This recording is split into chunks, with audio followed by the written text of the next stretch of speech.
2026 FIFA বিশ্বকাপের বাকি আর মাত্র কিছুদিন। ঠিক এই সময়ই রণক্ষেত্রে পরিণত হয়েছে অন্যতম আয়োজক দেশ মেক্সিকোর রাজধানী মেক্সিকো সিটি। পেনশন সংস্কার এবং বেতন বৃদ্ধির দাবিতে রাস্তায় নেমেছেন হাজার হাজার শিক্ষক। আর তার দমন করতে পুলিশের টিয়ার গ্যাস ও লাঠিচার্জে পরিস্থিতি এখন উত্তপ্ত। ফিফা বিশ্বকাপের জমকালো আয়োজনের আলোয় যখন সেজে উঠেছে মেক্সিকো, ঠিক তখনই সেই আলোর নিচে দেখা দিল এক তীব্র অন্ধকারের রূপ।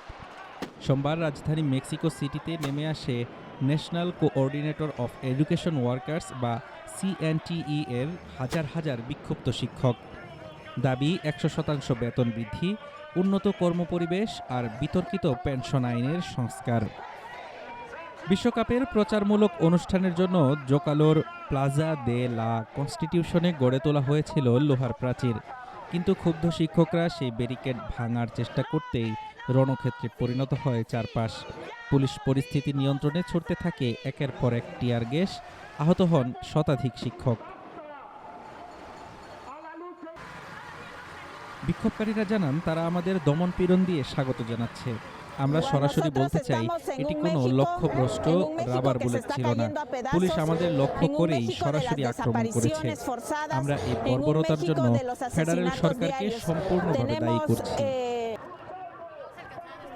বিক্ষোভকারীদের মূল ক্ষোভ, যেখানে দেশের শিক্ষাখাত চরম সংকটের মধ্যে ভুগছে, সেখানে ফুটবলের পেছনে ঢালা হচ্ছে কোটি কোটি টাকা।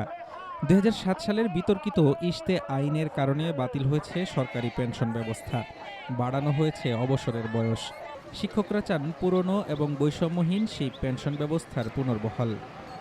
জোকালো চত্বরে ঢুকতে না পেরে ঐতিহাসিক কেন্দ্রের প্রধান সড়কগুলো অবরোধ করে অনির্দিষ্টকালের জন্য অবস্থান নিয়েছেন শিক্ষকরা। এতে স্থবির হয়ে পড়েছে রাজধানীর যোগাযোগ ব্যবস্থা। পরিস্থিতি সামাল দিতে জনশিক্ষা মন্ত্রণালয় শিক্ষকদের আলোচনার টেবিলে বসার আহ্বান জানালেও দাবি আদায় না হওয়া পর্যন্ত রাজপথ না ছাড়ার ঘোষণায় অটল আন্দোলনকারীরা। হাফিজুর রহমান তুষার, ঢাকা টুডে।